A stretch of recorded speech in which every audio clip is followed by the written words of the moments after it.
Okay, so puri ng Panginoon. Today we will be studying a new chapter in our book study regarding the Gospel of John. So natapos po natin yung ating pag-aaral sa Book of John, chapter 17, wherein Jesus Christ prayed for himself, for all the disciples, and for all the believers. Today we will be talking about how the Lord was arrested, in those times.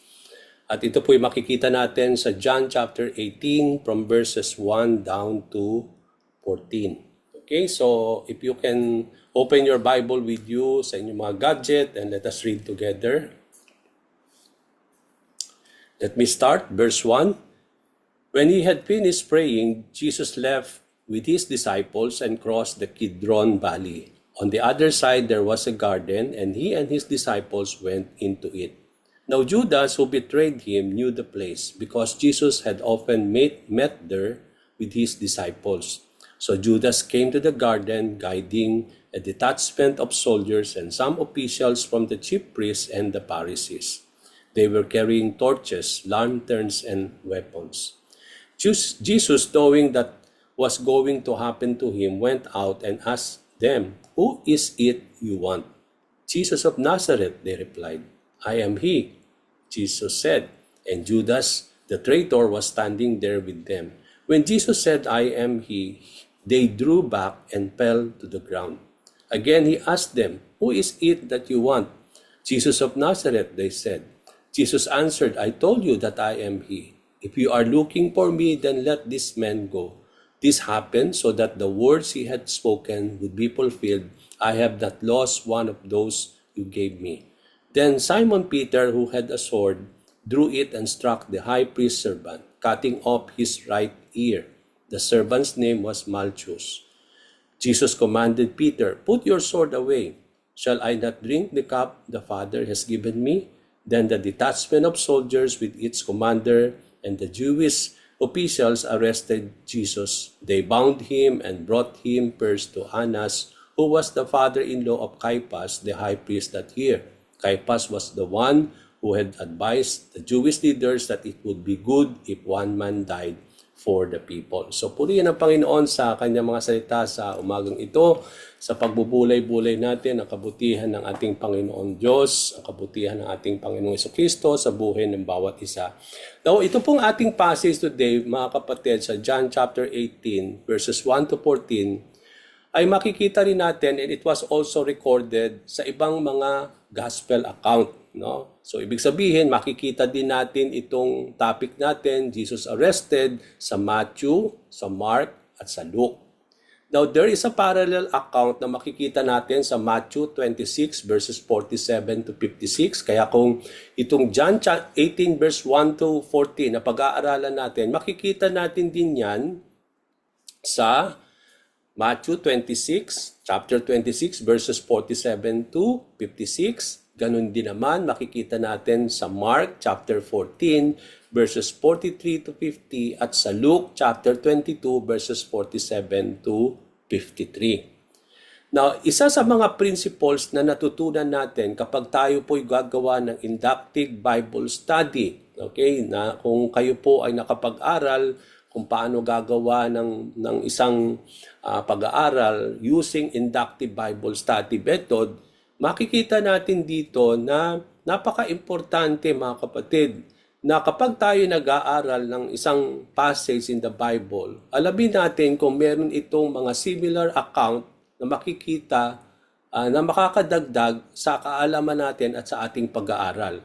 Bakit natin kailangan gawin ito? Kailangan natin gawin ito kasi ito ay nagbibigay sa atin ng more detailed understanding ng mga bagay na hindi natin makikita sometimes dun sa passage na ating pinag-aaralan. At may mga sandali na napaka-importante na saliksikin natin yung mga parallel account na makikita of the same topic para maintindihan natin yung mga bagay na hindi nabanggit ng author dun sa passage na ating pinag-aaralan, which are necessary to understand the passage. Okay? So sa ating pong pag-aaral today, we will consider ano ba rin ang sinabi ni Matthew, ni Mark, at ni Luke patungkol ng mga panahon na yon na inilalahad ni John kung paano inaresto ang ating Panginoong Hesukristo. So hindi lamang po natin ililimit yung ating sarili sa ating pag-aaral kung ano yung sinabi ni John dito sa ating pong passage sa chapter 18 verse 1 to 14, pero i-consider din natin, sasaliksikin din natin yung mga bagay na sinabi ni Matthew, Mark, and Luke patungkol doon sa ating topic today. Okay, so yun po yung ating gagawin. Okay, so there are things that John did not mention in his writing compared with what the other authors wrote. Kung mapapansin natin, at dahil wala tayong time na basahin po yung tatlong gospel accounts, siguro gawin na lang ninyong assignment ninyo yon mamaya kapag katapos nating mag-aral. Napakaganda kapag binasa natin itong Jesus arrested sa apat na gospel, mapapansin natin na si John may mga bagay na hindi niya binanggit sa kanyang writing. Okay? Na makikita natin dun sa ibang mga gospel account sa Matthew, Mark, at Luke. Isa sa mga observation na matututunan natin kapag tayo gagawa ng inductive Bible study is that kailangan nating mag-compare ng mga scriptures. Lalo na po with the same account. No? Kaya napakaganda na kapag pinag-aralan natin itong topic kung paano dinakip ang ating Panginoong Hesukristo ng mga panahon na yon, makakadagdag sa ating pong pag-aaral, sa ating pagkakaintindi kung pareho-parehos nating titingnan itong account na ito sa apat na gospel. Okay? So, kasi kung pag-aaralan natin yung apat na gospel na yan, mapapansin ninyo sa John, parang masyadong maikli yung kanyang account, yung kanyang pagsasalaysay kung paano dinakip si Jesus compare sa ibinahagi ni Matthew, ni Mark, at ni Luke. May mga bagay na sinabi itong tatlong author na ito na hindi binanggit o hindi sinalaysay ni John sa kanyang pong pagsusulat dito sa ating chapter 18. Okay? So before we go further sa ating pong pag-aaral today, mga kapatid, napaka-importante din na yung pinag-aralan natin last time, no? Yung John chapter 17, tatlong linggo tayo, tatlong Friday tayo nag-aral dyan sa chapter na yan, no? Yung buong prayer ni Lord, sa napakahabang prayer ni Lord sa John chapter 17, isa naman sa makikita natin dito, compare with Matthew, with Mark and Luke, hindi ninyo makikita yung prayer na yon sa Matthew, sa Mark, at ganoon din naman sa Luke. Napakaganda naman din dahil sa John, binigyan ng pansin ni John itong buong chapter 17, yung panalangin ni Lord. No, kaya nga napag-aralan natin, natunghayan natin yung prayer of the Lord sa John chapter 17 na hindi ninyo makikita yan, prayer na yan sa Matthew, sa Mark, at sa Luke. So yun naman ang kagandahan naman ng John, no? May mga kaya sa Gospels, may mga writings ng mga author na hindi ninyo makikita sa ibang mga writings. At makikita na namumukod tangi naman sa Gospel of John na wala naman na isa sa mga bagay na hindi natin makikita sa tatlong parallel o sa mga account na ito na isinulat ni Matthew, Mark at Luke ay yung prayer of the Lord na ni-record ni John sa John chapter 17. Okay. Now, isa sa mga pamaraan kapag tayo po ay magagawa ng inductive Bible study is the observation. Nag-o-observe. Pag sinabi natin nag-o-observe, ino-observe natin at inaalam muna yung istorya. Hindi intindi. Okay? Hindi tayo mag-i-interpret hanggat hindi natin naintindihan kung ano ba yung sinasabi doon sa istorya natin. Yung plot, yung mga character, yung mga bagay na binibigyan ng pansin ng author at that particular time. So in making observation sa John chapter 18 verse 1, at i-compare natin ito sa mga writing na sinulat ni Matthew, ni Mark at ni Luke patungkol sa panahon na si Jesus ay dinakip, parang may pagkakaiba on the way they started it. Kasi kung pag-aaralan natin yung John chapter 18 verse 1 natin, ito ang sinabi ni John. Ano yung sinabi ni John? When he started to record yung time na dinakip si Lord, ito ang sinabi niya sa verse 1. When he had finished praying. Okay. So nangyari daw yon pagkatapos na si Jesus ay nanalangin. So ito ay tinutukoy dito ay yung buong chapter 17 na pagkatapos manalangin daw si Lord sa chapter 17, ito raw ay nangyari. Okay? So yun yung plot sa pagkakasulat ni John. Pero kung pag-aaralan natin yung Matthew, yung Mark at ni Luke, hindi doon nagkumpisa itong tatlong author na ito. Kasi ang kanilang sinabi when they started to record at ikwento yung mga panahon na yon na dinakip si Lord, ito naman ang kanilang pagkakaumpisa. No, napakagandang obserbahan. Okay, ang sabi naman nila, while he was still speaking. Okay, ito raw yung pagkakadakip kay Lord nangyari daw sa tatlong ito, na kanilang pagkakusalap, ito ay nangyari habang si Jesus daw ay nagsasalita. Kanino? Sa kanyang mga disipulo. Okay, so parang bakit may pagkakaiba doon? The way they started when they are writing and recording about the arrest of Jesus Christ. Bakit si John, inumpisahan niya after he has prayed, pero kay Matthew, naman kay Luke at kay Mark, while he was speaking to the disciples. So why there is a different plot in John chapter 18, kung ikukumpara natin sa Matthew, Mark, and Luke, is there any discrepancy? May discrepancy ba dito? Okay? So wala pong discrepancy. Alam natin that the Bible is infallible, it is inerrant, ibig sabihin wala pong fault, wala pong error sa pagkakasulat ng lahat ng mga writings in the Bible. Okay, so there is no discrepancy sa pagsusulat ni John compare kung paano isulat naman din ni Matthew, ni Mark at ni Luke yung same story or the same topic regarding about the arrest of Jesus Christ. Now, paano natin iintindihin ito? Bakit parang magkaiba? So, John started, kung papansinin natin, inumpisahan ni John yung kanyang account about the arrest of Jesus without writing what was recorded in Matthew, in Mark, at ni Luke. At makikita natin yan later on, no?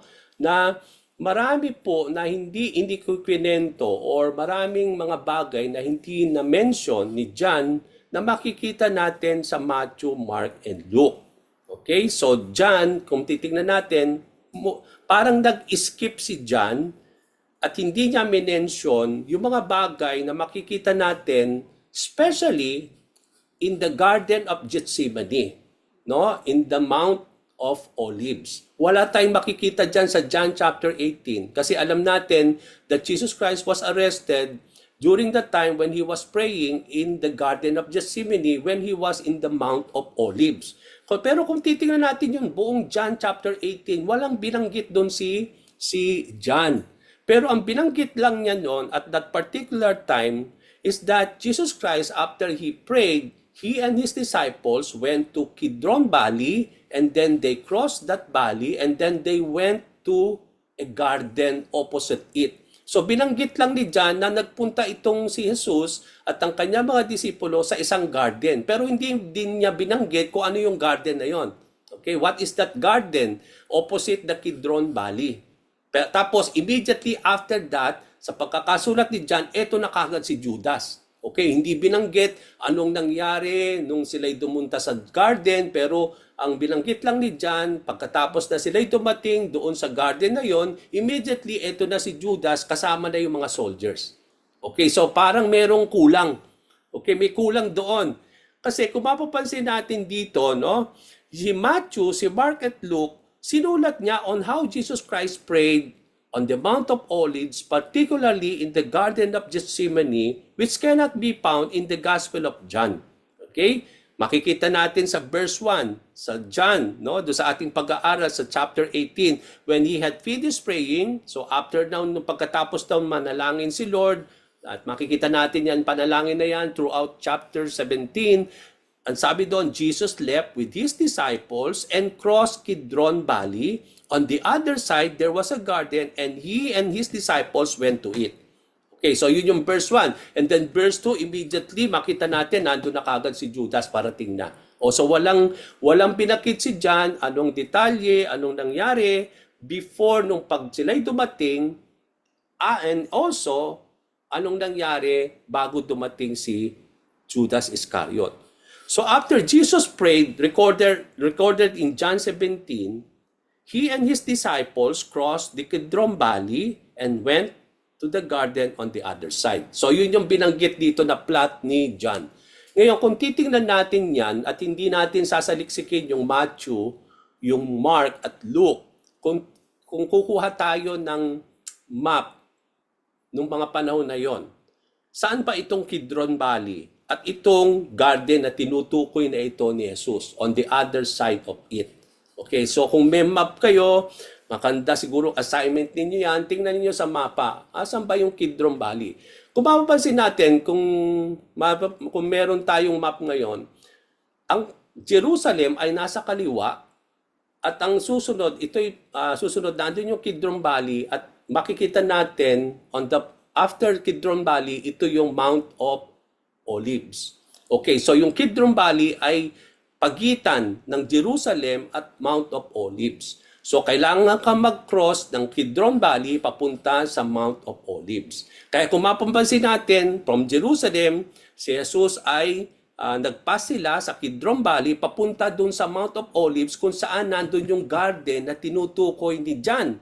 Okay, na hindi niya binanggit kung ano yung garden na yon, na makikita natin sa Matthew, Mark, and Luke.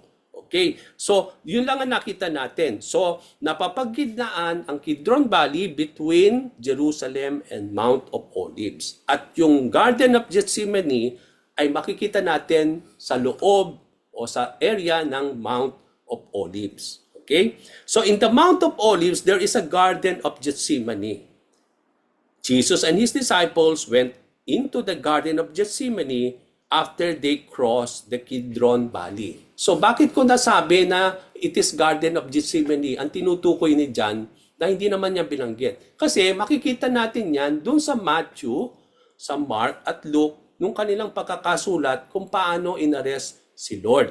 Okay, so makita natin in verse 2, immediately, pagkadating daw doon, sabi ni John, pagkadating daw ni Jesus at ng kanyang mga disciples dun sa garden, sa verse 2, immediately, makikita natin sinulat ni John about Judas Iscariot who came to the garden with soldiers and officials from the chief priests and the Pharisees. So, ganong kabilis, no, yung writing ni John na immediately after they came to that garden, ito na si Judas Iscariot, kasama na yung mga soldiers at yung mga officials from the high priest and Pharisees. Hindi isinulat ni John ano ang nangyari when Jesus Christ and his disciples arrived in the garden until the coming of Judas Iscariot.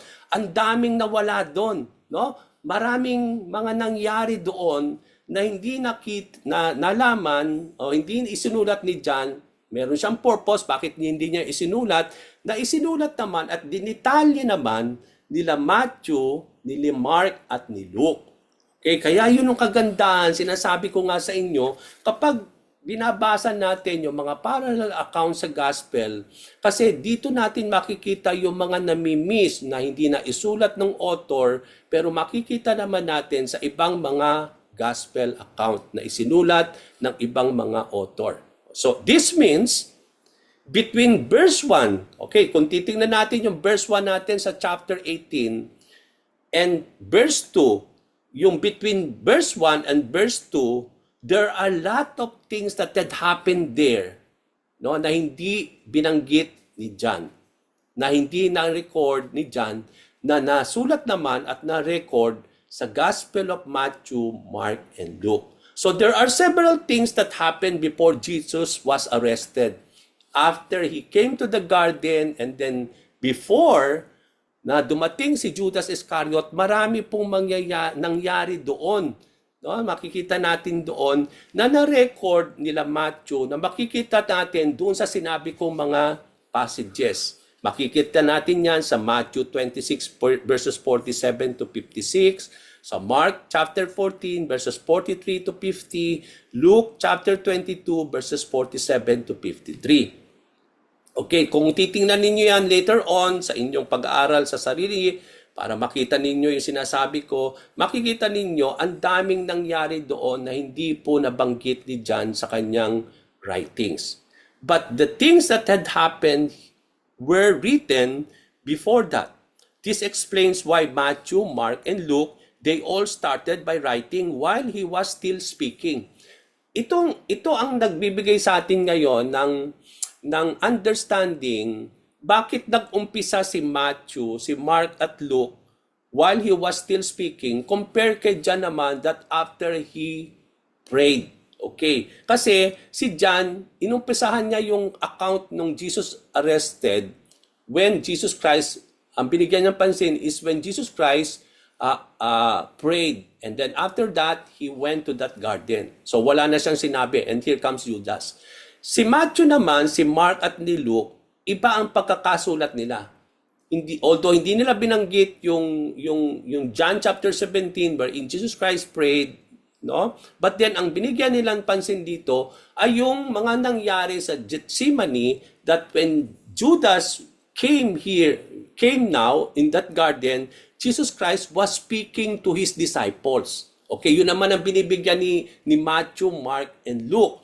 Na nung dumating si Judas Iscariot, Jesus Christ was speaking to his disciples. Kaya dyan naman, Judas came immediately after Jesus prayed when they came to the garden.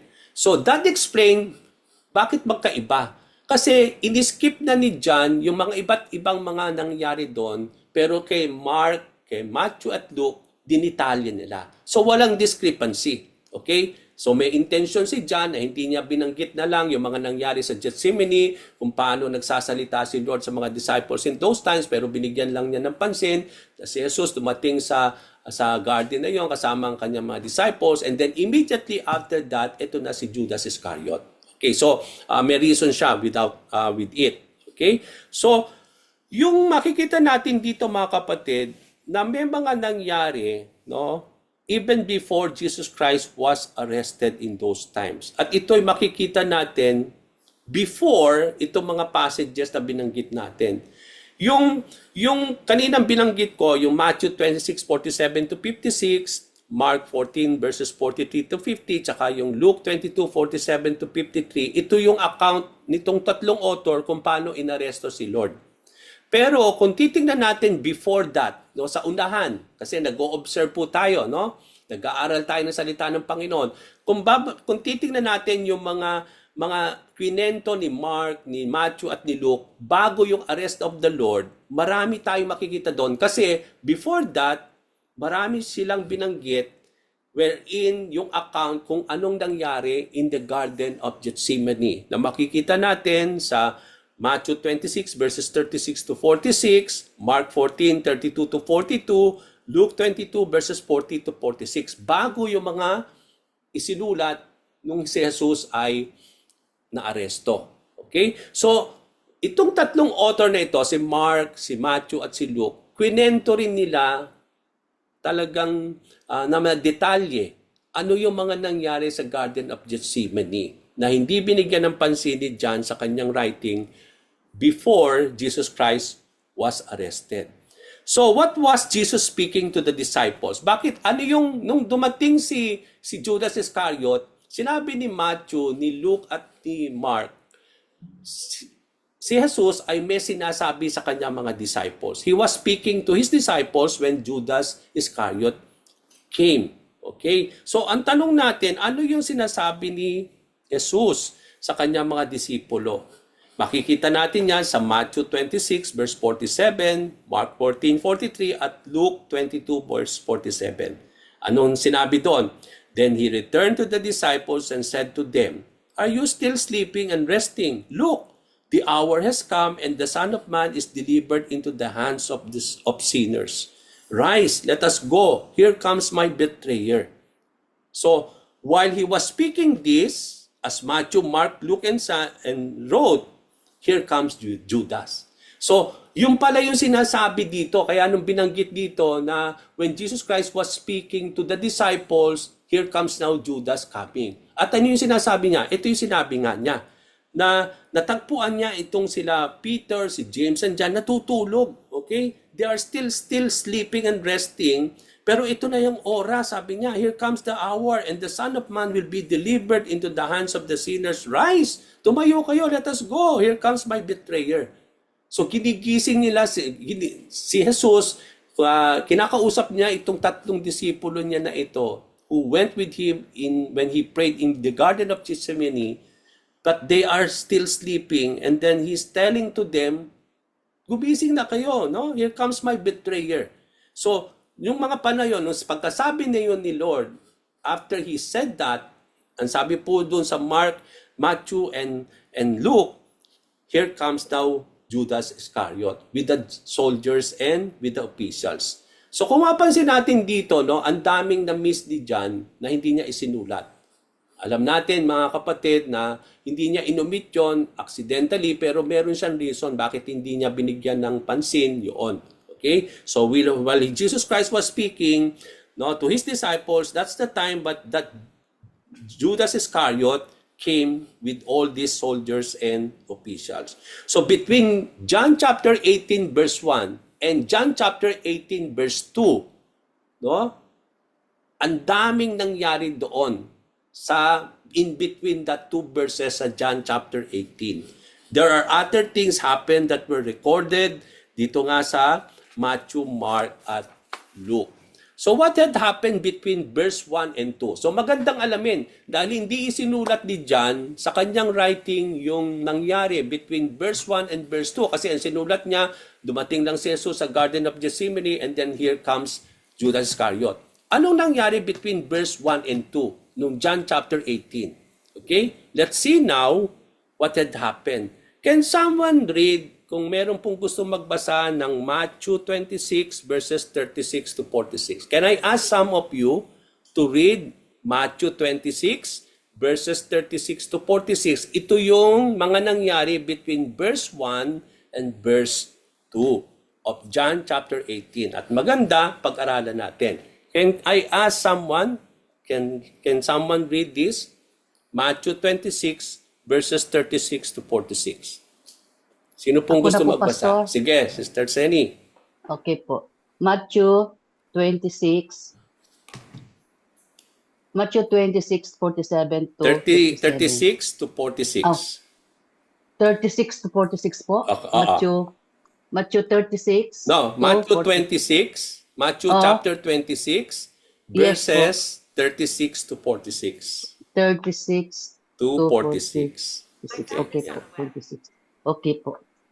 Matthew 26, verse 36 to 46.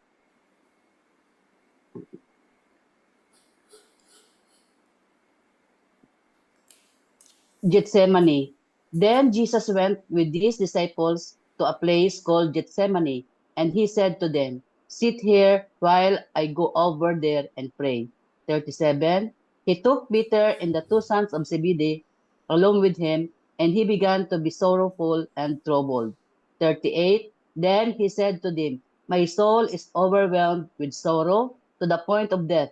Stay here and keep watch with me." 39. Going a little farther, he fell with his face to the ground and prayed, "My Father, if it is possible, may this cup be taken from me, yet not as I will, but as you will."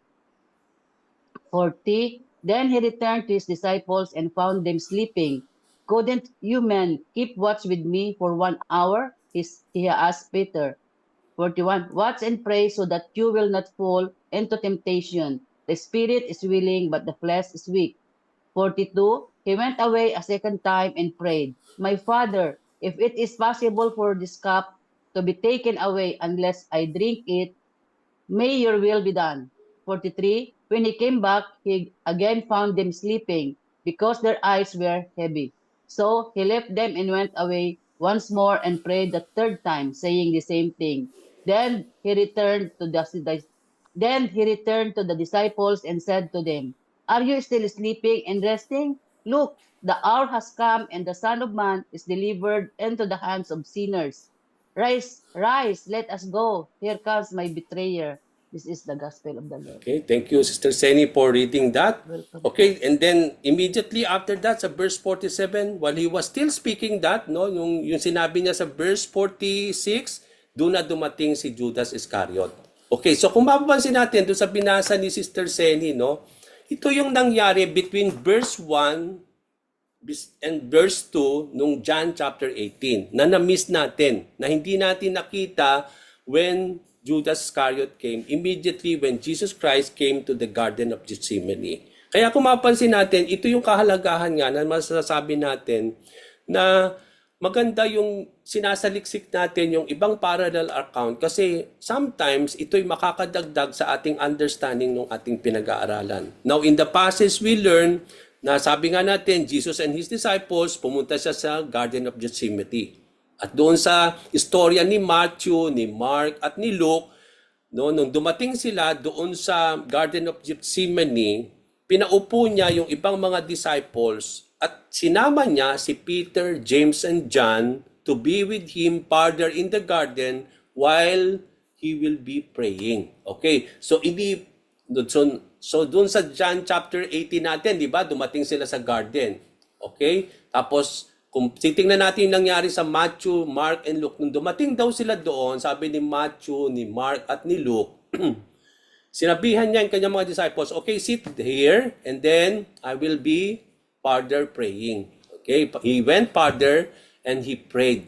And then he sinama niya si Peter, si James, and John with him. Okay, yung ibang mga disciples na iwan sila sa lugar na yon kung saan sila dumating at sinaba lang ni Lord itong tatlong ito. So Jesus was going further to pray. No? Dahil, bakit siya nanalangin sa Garden of Gethsemane? Come to think of this, no? He prayed already in John chapter 17 about himself, about the disciples, and about the believers. Pero kung mapansin natin, nung si Jesus ay dumating sa Garden of Gethsemane, he started to pray again 3 times. 3 beses siya nanalangin na makikita natin sa Garden of Gethsemane. At makikita natin dito why he prayed, why he began to pray. Ang sabi doon sa Matthew na binasa ni Sister Seni, he became sorrowful and troubled. Okay, sinabi doon, okay? Now, he became sorrowful and troubled. Okay, so he told Peter, James, and John to stay and keep watch with him as he prays. So, sinama nga niya itong tatlo, and sabi niya, stay here, no? That lumayo siya, at sabi doon sa Luke, parang ang distansya ni Jesus Christ from the 3 disciples, from Peter, James, and John, parang kung babato raw tayo ng isang bato with our hand, ganun kalayo. Okay? Sabi sa Luke, it is a stone away from when you throw a stone, ganun daw kalayo ang distansya ni Jesus Christ from the 3 disciples. And they were told by the Lord, magmatsyag kayo at manalangin kayo while I will go there and I will pray, sabi ni Jesus Christ. So, Jesus Christ prayed 3 times na makikita natin sa Garden of Gethsemane, okay, before he was arrested. And then, after each prayer, pagkatapos ng each prayer, no, he always returned to the disciples and he always found them sleeping, no? So, doon sa pagitan ng 3 prayer na yon, bumabalik siya sa mga disciples, kay Peter, James, and John. Okay? And then, kada balik niya sa mga disciples na ito, natutulog sila. Okay? Kaya nga, kung mapansin natin dito, he always found them sleeping. And then, how Jesus prayed? Ano ang pinanalangin niya? Ano yung pamamaraan ng kanyang panalangin niya? Okay. Nung John chapter 17 natin, pinag-aralan natin that sabi doon, Jesus Christ looked to heaven and then he prayed. Yung buong prayer na yon sa John chapter 17, ang kanyang posture, he is looking up in heaven. Okay? And then he prayed. Now, dito makikita natin another posture ni Lord in the Garden of Gethsemane. Kasi ang sabi po sa Matthew, sa Mark and Luke, he fell with his face to the ground and he prayed. So, nung siya'y dumating sa Garden of Gethsemane, away from Peter, James, and John, paano nanalangin si Lord at that time when he was troubled and he was sorrowful? he faced his face to the ground and then he prayed. Kakaiba na nakita natin doon sa John chapter 17. Okay? Yung kanyang mukha, it is on the ground and then started to pray. It was different from what we see doon sa John chapter 17. Okay? When Jesus Christ looked up in heaven and then he started to pray. Okay? So makikita din natin dito naman sa Luke chapter 4, sa Luke chapter 22 verse 41. Kay Matthew at kay Mark, ito ang sinabi niya, nung nananalangin daw si Lord sa Garden of Gethsemane, his face is on the ground and then while he was praying. Pero kay Luke, sa kapagkakasulat niya sa chapter 22, no, ang ganda pong mag-observe, no, kino-compare natin yung mga scriptures. Kay Luke naman, isinulat niya, Jesus knelt down and then he prayed. Lumuhod siya. No? Pero kay Matthew at kay Mark naman, Jesus Christ prayed with his face to the ground. Okay. Now, sasabihin natin, tingnan niyo, may discrepancy na naman yung inyong mga Bible. Kay Matthew, kay Mark, his face is on the ground when he prayed. Kay Luke naman, he is kneeling down. Okay. Now, ano ba ang totoo? Ano ba yan? May discrepancy ba yan?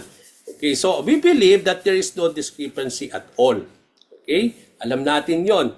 Kasi, kung mapapansin natin, when we talk about Jesus Christ, when he prayed, no? Walang contradiction between Matthew and Luke when he wrote.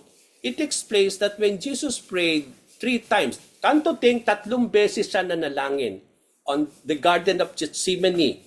It may be somehow, doon sa 3 panalangin na yan, kung saan siya 3 beses nanalangin, maybe Matthew and Mark are correct na perhaps on the first prayer niya, his face on the ground. Maaring on the second prayer niya, he is kneeling down. No? So that explains itself. Hindi po siya contradiction. Okay, so inilarawan lang nitong tatlong mga authors na ito kung paano nalangin si Lord sa Garden of Gethsemane, but when Jesus Christ prayed 3 times, ibig sabihin nun, hindi pare-pareho ang kanyang posture. May mga sandali dahil 3 beses siya nanalangin, may perhaps dun sa unang panalangin niya, dun siya yung his face is on the ground, or perhaps dun sa second, it is where he is kneeling down, no? Or perhaps on the third, it may be both, or it may be also his face on the ground, or maybe he is kneeling down. So, pero ibig sabihin nun, wala pong contradiction. Ang contradiction dyan, kung 1 beses lang nanalangin si Lord. Okay? But there's no still contradiction kung 1 beses lang nanalangin si Lord. Come to think, kung 1 beses na yon, during that length of prayer of the Lord, palagay na natin 1 beses lang siya nanalangin. Isn't it, he can still both use that posture, that prayer, nung sa'yo nanalangin, he can be his face on the ground, but also he can be kneeling down, no? Yung combination yon pwedeng mangyari on that particular one prayer. So, ibig sabihin, it can be a combination of both. Bakit sinulat yan ni Luke at ni Matthew at ni Mark? It may be a combination of both. Yung lahat ng postures niya yan ay nangyari when Jesus Christ prayed on the Garden of Gethsemane 3 times. That explains it so, no? Malinaw po yan, mga kapatid. Walang contradiction dyan, mga kapatid. Kahit yan ang mababasa natin doon. Ganon nanalangin si Lord in the Garden of Gethsemane. Sometimes he is facing on the ground, but his face on the ground. But there are moments when he was praying that he also kneeling down and praying to the Father. Okay? So, what are his prayers? Sa 3 beses na nalangin si Lord? Kung titingnan natin, 3 prayer ang kanyang ibinanggit, pero they are of the same thing. Iisa lang ang kanyang pinagpray 3 times in the Garden of Gethsemane. Ano yung pinagpray niya? Sinabi niya, Jesus Christ asked the Father if it is possible to take the cup from him, but not as he wills, but the will of the Father. But as yours be done, sabi niya. No? So nananalangin si Lord na Jesus Christ sabi niya, if it is possible to take this cup from me, Father, but not my will, but yours be done. Okay? So doon natin makikita. Ngayon, ang tanong natin, why Jesus prayed if possible for the cup to be taken from him. Samantalang yun naman talaga ang gusto ng Diyos Ama na siya ay mag-suffer and die for mankind. Ngayon, bakit sinasabi ni Lord, hinihiling niya sa kanyang Ama na tanggalin yung cup na yon? Why is it he is praying for that when it is, yun naman talaga ang mission as wherein Jesus Christ was sent by the Father. Alam natin mga kapatid, no? Dito natin makita in the Garden of Gethsemane, nung sinabi when he was praying, even there is blood coming from his eyes. No? Yung para bang because of he was so troubled, he was so sorrowful to the point of death. Anong nananaig doon ng mga panahon na yon kay Lord? Alam natin he is also a human being. Okay? Doon nananaig yung kanyang pagiging human nature niya. As a human, tayo po, come to think kung ikaw si Lord doon ng mga panahon yun, alam mo mamamatay ka na. Okay? Hindi ba ganun din ang pakiramdam natin that we will be troubled and we will be sorrowful because alam mo mamamatay ka na. Okay? And that is the time that you are praying also to the Lord na somehow, Lord, kung may pagkakataon pa na pahabain mo pa ang buhay ko o wag mo muna akong kunin. Di ba yun din ang pinapanalangin natin at that particular time, no? Pero yun ay panalangin lang natin sa Panginoon Diyos. Pero alam natin kung itilakda na yun ni Lord, wala na tayo. Hindi na talaga mapapahaba pa ni Lord. Because if that is the time already for us to be taken by the Lord, even though mag-pray tayo, Lord, pahabain mo pa ang buhay ko or somehow na sabi nga natin that this can be taken out from me, no? If it is possible, Lord. Pero ang dating pa rin natin, Lord, but then hindi ang kalooban ko, Lord, kundi yung kalooban mo pa rin. Okay, di pa ganun tayo manalangin. Sometimes, alam na natin ang kalooban ng Panginoon sa buhay natin, but we are still praying to the Lord, Lord, it is still possible na ganito ang mangyari, but not my will, O God. Parang nasasabi lang natin yon dahil sa nararamdaman natin, dun sa mga bigat na nararamdaman ninyo, pero at the end of that day, at the end of that time, sinasabi pa rin natin, Lord, hindi itong kagustuhan ko. O doon nasabi mo na yon, but yours be done, Ama. Di ba ganun tayo sometimes when we pray to the Lord? No? And that is what we can see from the Lord. Umiiral yung pagka-human nature ni Jesus Christ at that particular time. Kaya nababalisa rin siya. No? Because he is at that time troubled and he was so distressed, no? Because he is in the point of death already. Okay, so ganun natin makikita yon. And that is what we can see there. That's why he prayed, Father, if it is possible to take this cup from me, but not my will, Lord, but yours be done. Okay, so ganun natin makikita. So, dito natin makita mga kapatid, why these disciples were sleeping instead of praying. Ito namang mga disciples, sabi ni Lord, watch and pray. Okay, why do you think that the disciples were sleeping instead of watching the Lord and praying? Okay. Sa Matthew 26 verse 43, sinabi doon, because their eyes were so heavy. No, yung kasi they are in the middle of the night and then sabi nga natin dito, their eyes were so heavy na talagang antok na antok siguro itong tatlong disciples, no? They were so sleepy and their eyes were so heavy, and that explains why nakatulog sila, no? Instead of praying. And this is the same reason why many of us are not able to pray, especially in the night when we are called by the Lord to watch and we pray, no? Ito yung dahilan sometimes, diba? Yung nauunahan tayo ng antok, na instead of praying, no, nauna yung antok natin, nakatulog na tayo sa pagod, no, nauuna yung ating sabi nga natin yung pagkaantok natin, and sometimes we fail to pray, no. This is the same reason why there are some of us who are, sabi nga natin na we are being disrupted when we are called also to pray in the night. Okay? So why the disciples need to pray and watch?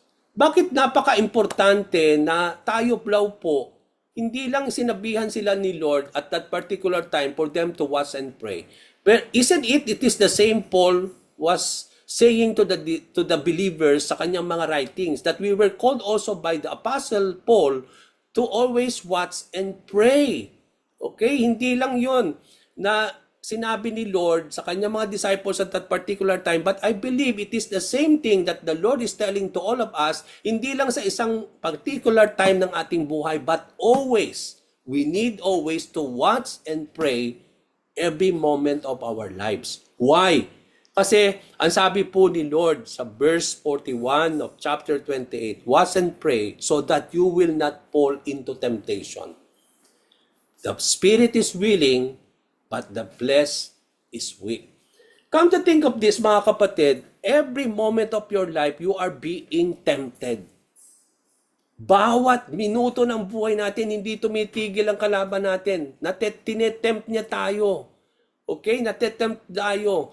Paggising pa lang ng umaga, natetempt na tayo, no? Na mag-i-stay pa ba ako sa bed or magka-absent ba ako kasi parang I don't feel going to work. Okay? So, maliligo ba ako ngayon o hindi, no? So parang meron ng mga bagay na ini-inject yung kalaban natin, no? Magpe-pray ba ako or maliligo muna ako or so parang may mga temptation lagi. No? We are being tempted always every moment of our lives.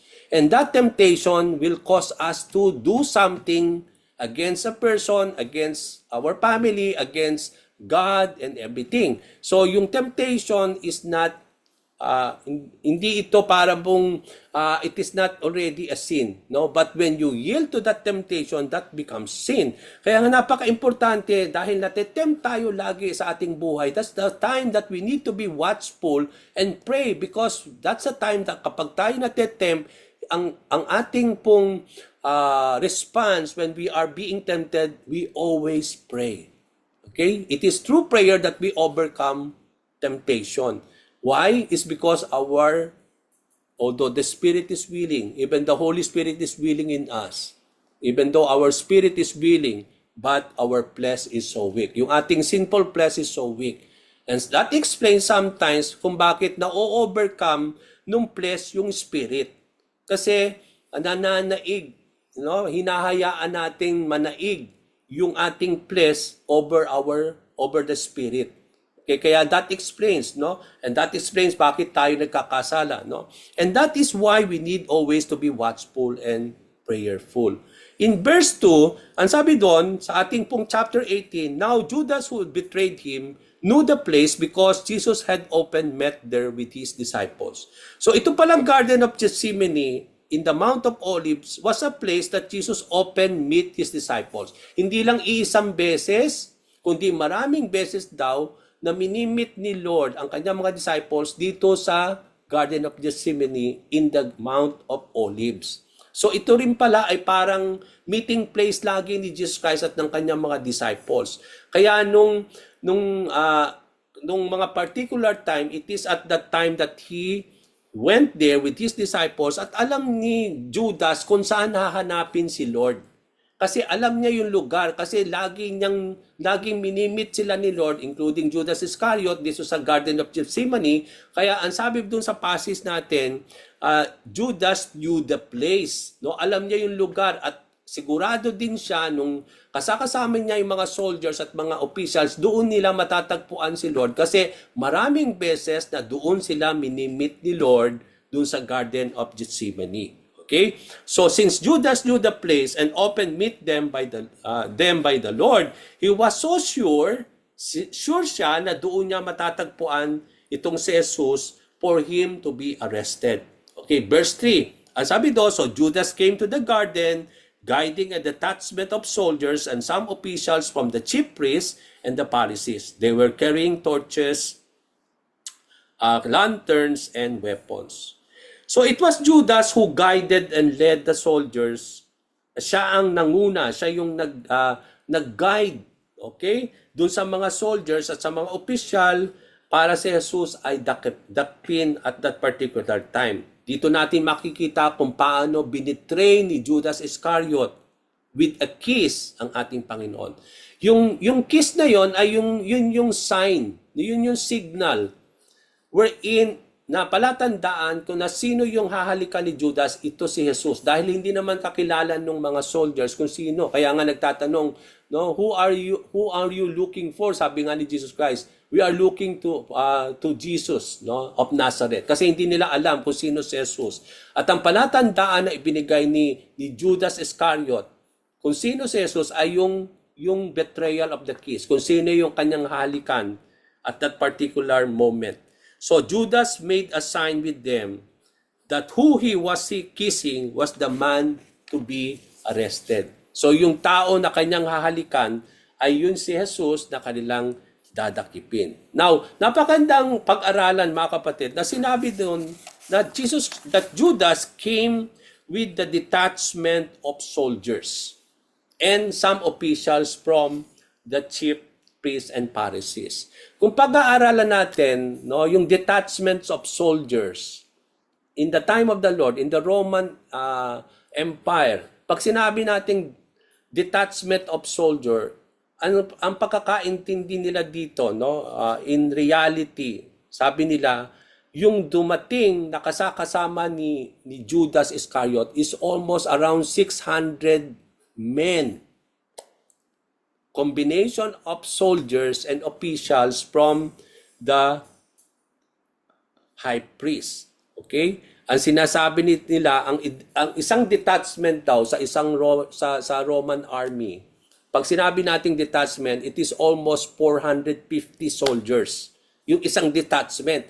Yun yung dala-dala ni Judas Iscariot, yung detachment of soldiers at that time, numbering around 450 at that particular time. And maybe somehow, yung rest ng 600 na yun yung sinasabi ng mga scholars na almost around 600 people came to arrest the Lord. No? Yun yung sinasabi ng mga Bible scholars. So, yung remaining na 600, kung 450 yung mga soldiers, it means to say around 150 yung mga officials who came with the soldiers. Now, ang tanong natin, no? Sabi nga natin, bakit ganun karami? 600 men, isang tao ang tatakipin. Okay? Now, they believe, ito mga Bible scholar, they believe that they feel that there will be a resistance. From whom? Not from the Lord, but from His disciples. At nangyari nga natin nakita yon na si Simon Peter, nandun yung resistance niya, no? Kinuha niya yung kanyang sword, no, and he started to strike the servants, yung servant nung isang opisyal, no. So akala nitong kasi alam ng mga Roman, ng mga leaders, religious leaders, na maraming followers si Lord, multitudes, crowds of followers. So it means to say, if they will arrest Jesus Christ, they feel na yung kanyang mga multitudes of disciples will resist the arrest. That's why they came prepared. Okay? But at that particular time, yun lang 11 ang kasama niya. Hindi kasama ng Panginoon Jesucristo yung mga multitudes of people. Kasi kung kasama nyo, it may happen that there is a resistance. But there is no resistance because at that particular time, he was only with the 11 disciples. Okay? So, yun yung pagkakaintindi ng mga Bible scholars that hindi binanggit dito yung number, but when sinabi dito that there is the detachment of soldiers and officials, ang pagkakaintindi ng mga scholars dyan as they study it is almost around 600 people came to arrest the Lord Jesus Christ with torches, no, with weapons. Okay? Now Matthew 26 verses 48 to 49. Magpapalipat-lipat tayo. Okay, ang sabi doon, now the betrayer had arranged a signal with them. The one I kiss is the man, arrest him. Going at once to Jesus, Judas said, "Greetings, Rabbi," and then he kissed him.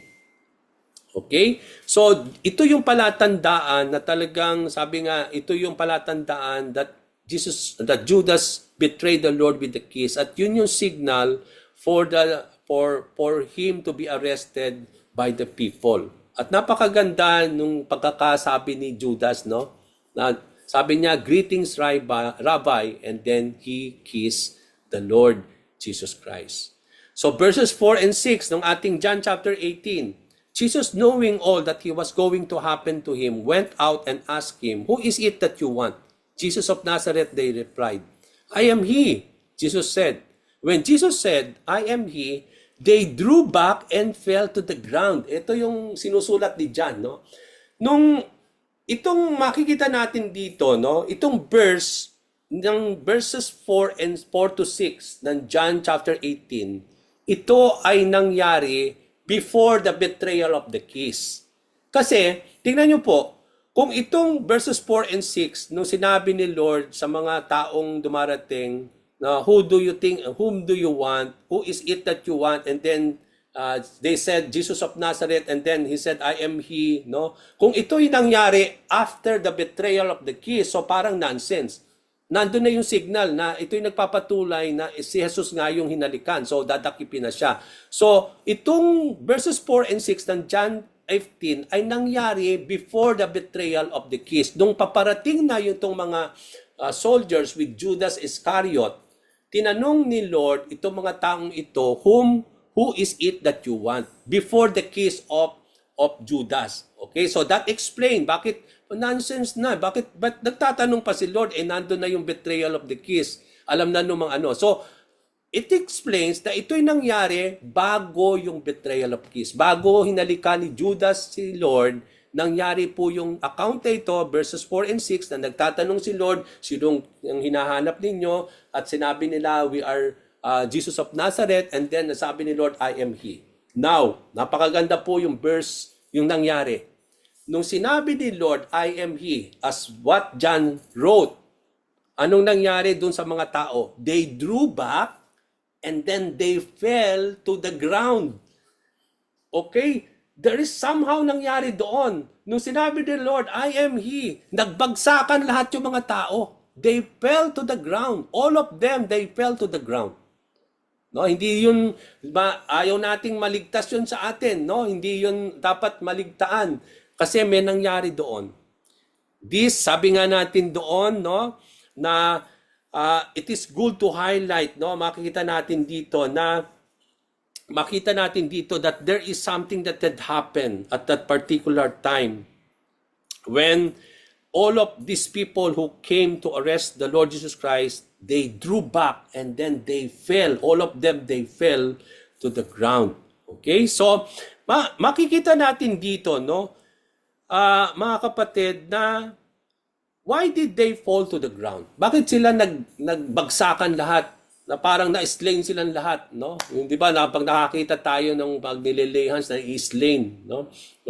Then, parang merong nangyari at that particular time. Bakit nagbagsakan itong mga taong ito? This was not a coincidence. Hindi ito parang nangyari lamang, mga kapatid. But it is a demonstration of the power of the name of the Lord. It is the power of God. Nung sinabi ni Jesus Christ, I am He.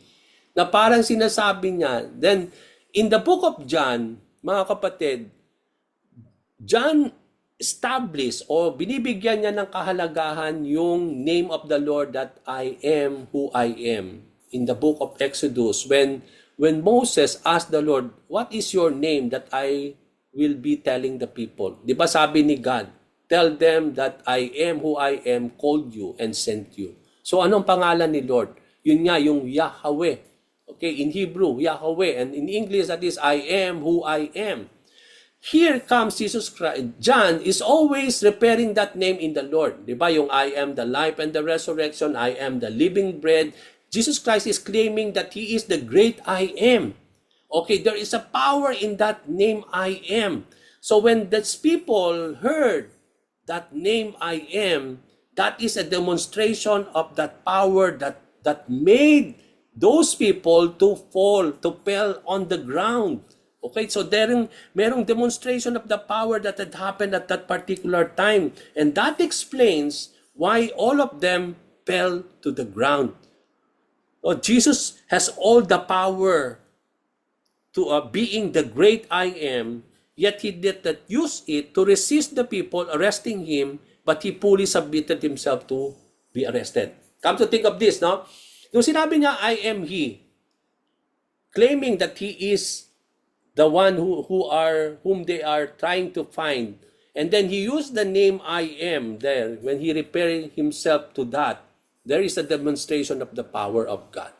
But come to think of this, even though he is the great I am, even though he is God himself, he fully sinabit niya yung sarili niya, buong buo, walang resistance, nung siya ay dadakipin ng mga tao. Okay?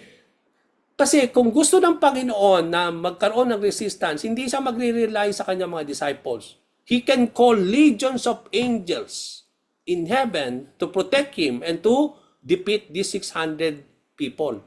He will not do that.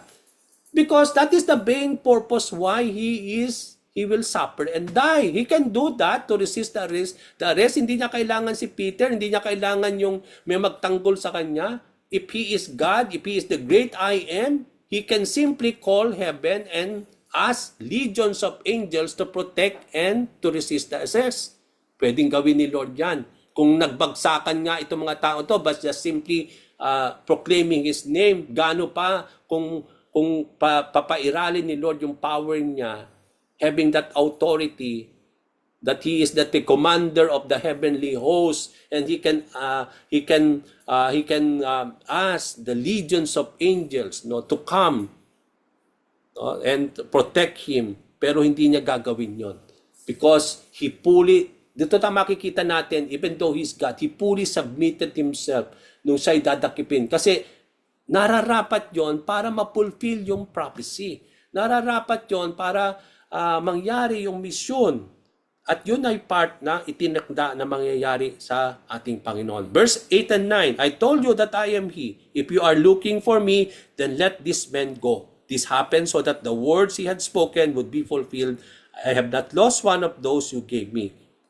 So nung sinabi ni Lord, na tinanong niya uli, sino bang gusto ninyong hanapin? Jesus of Nazareth, I told you I am He, pero palayain ninyo itong mga taong ito. Sino yung tinutukoy ni Lord? Yung mga disciples. Let this man go. Okay? Sabi doon. At nung sinabi raw ni Lord yon, it fulfilled what He had said in John chapter 6, verse 39, that no one whom the Father has given him will be lost. Kaya nga sabi ni Lord this, sabi ni John dito sa John 18:8 and 9 natin, that this happened so that the words He had spoken would be fulfilled. I have not lost one of those you gave me. Okay, nung sinabi ni Lord yon, na fulfill yung scriptures of what Jesus Christ said in John chapter 6, no? Nung sinabi niya sa John chapter 6 verse 39 that nothing or no one will be lost of all that of those people that the Father has given him. Nothing can snatch them out of His hand.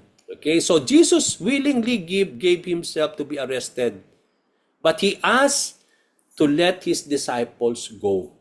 This is the fulfillment that Jesus Christ says in John chapter 6:39 that none of those whom the Father gave will be lost. It is good to reflect, mga kapatid, that even Jesus Christ was in the midst of situation. Ito maganda. Come to think of this, no? He was so troubled, he was so distressed dahil he is in the point of death. Okay? Pero napakagandang i-reflect that even in that midst of situation wherein Jesus Christ was troubled and distressed, when He will be arrested and He will be suffering and will be put to death, the Lord is still able to keep those whom the Father gave to Him. Okay? So yun yung ang ganda dun eh. Yun yung sabi niya that to fulfill that what He has promised, that nothing can remove them out from my hands. Even He will suffer, even though He will die, wala isa man na ibinigay ng Diyos Ama sa Kanya ang mapapawalay. No one will be lost. Even the Lord will go different suffering in His life, sa magdadanas ng mga suffering, no? Still in that condition, no, in that lawful condition, the Lord is still able to keep all those whom the Father gave to Him. Nothing will be taken out of the hand of the Lord. He is still able to keep us. No one will be lost and taken out from the hand of the Lord. Kahit ano man ang dinadanas ni Lord at that particular time, doon dumadanas na siya ng mga, he became so sorrowful, no? Maghihirap na siya, no? Everything, but still, no? Ang promise ni Lord, although dumanas siya ng lahat ng mga bagay na yan, na no one will still be lost. No one will be taken out from Him. That He is still able to keep them, no, yung mga tao, yung mga disciples, mga believers whom the Father has been given to the Lord. Okay, verse 9 to 11. Simon Peter, who had sword, struck the high priest and servant's right ear. His name was Malchus. Then Jesus commanded Peter to put his sword away. Now, makikita natin dito na nung in-instruct ni Peter yung ear nung servant, no? Pero wala tayong nakita doon after that. Pero sa Luke chapter 22 verse 51, ang sinabi doon, nung in-instruct ni Peter yung ears nung servant, si Luke, sinabi niya sa verse 51, hinipo ni Lord yung tenga nung taong yon and it was healed. Okay, so there is this power that healed the ears of that servant na hindi sinulat din ni John, pero makikita natin sa Luke 22 nung binanggit niya yung arrest ni Lord at binanggit din doon nung in-instruct ni Peter yung servant at sinabi ni Luke, hinipo ni Lord yung tenga ng taong yon at ito ay gumaling. Matthew 26:52-54. Nung in-instruct ni Peter yung servant, wala na tayong nakita na sinabi ni Lord sa John.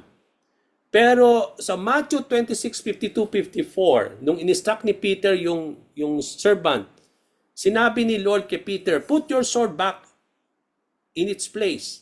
Jesus said to him, for all who drew the sword will die by the sword.